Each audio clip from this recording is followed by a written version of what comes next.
किपरि यौन निर्यातनार शिकार हेबे नाही महिला सेथिपाई कॉलेज तरफ चली सचेतनता अभियान। जीवन ज्योति महाविद्यालय ठारे अनुष्ठित होईछि यौन निर्यातना सचेतनता कर्मशाला। कंधमाल जिला राइकिया जीवन ज्योति महाविद्यालय परिसर में छात्री और महिला मानक कर्मक्षेत्र में किपरि निजक सुरक्षित रखिबे से नहीं सचेतन कर जाइथिला। एही कार्यक्रम में सरकार विभिन्न प्रकार नियम आलोकपात कर जाइथिला।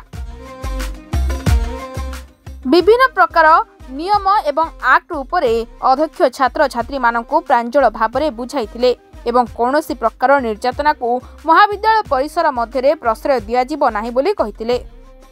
यूनिवर्सिटी रे जो गोटे यौन निर्यातित छात्री आत्माहुति देइछि ताहा जेपरि पुनर्बार न घटू सेतिप्रति समस्त छात्री एवं छात्र मानक अवगत कर दिया जाउछि। यौन निर्यातना देबा एक अपराध एवं एहा उपरे सरकार तदानुगतित जो आईन अछि ता उपरे से कार्यानुष्ठान ग्रहण करंतु। एथिरे हमरो बहु संख्या रे छात्र छात्री अध्यापक अध्यापिका अणशिक्षक कर्मचारी माने जोग देइथिले। आम अनुष्ठान रे कौनसी छात्री बा कौनसी महिला कर्मचारी माने से माने एई भली कौनसी यौन उत्पीड़न शिकार हेबा नाही।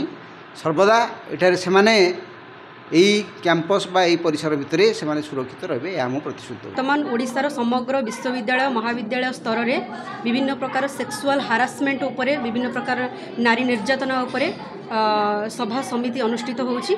ताकू आखिरे रखी महाविद्यालय छात्री मानकर सुरक्षा निमंते हो किंबा आम अंचलर नारी मानकर सुरक्षा निमंते हो आम महाविद्यालय एक सभा अनुष्ठित होउछि जहा द्वारा आमे समस्त छात्री मानकू सूचना देउछु जदि सेमाने कोनोसी परिस्थिति रे कोनोसी अध्यापक मानक ठारू हो किंबा कोनोसी छात्र मानक ठारू हो जदि कोनोसी प्रकार अनुभव करूछन्ति सेमाने निर्यातना होउछन्ति बोली ताले निश्चित भाव में आम महाविद्यालय स्तर रे गोटे आईसीसी मेंबर कमिटी होइछि सेमाने तांकू जणाइबे एवं तांकर सुरक्षा पई कार्यानुष्ठान कराजिबो।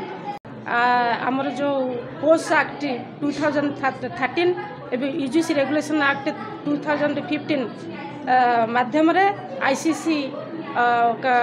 आईसीसी द्वारा आम महाविद्यालय रे एक ओरिएंटेशन प्रोग्राम आम करिचु जोटा कि आमर प्रोग्राम होउची prohibition prevention and redressal of women harassment at work place.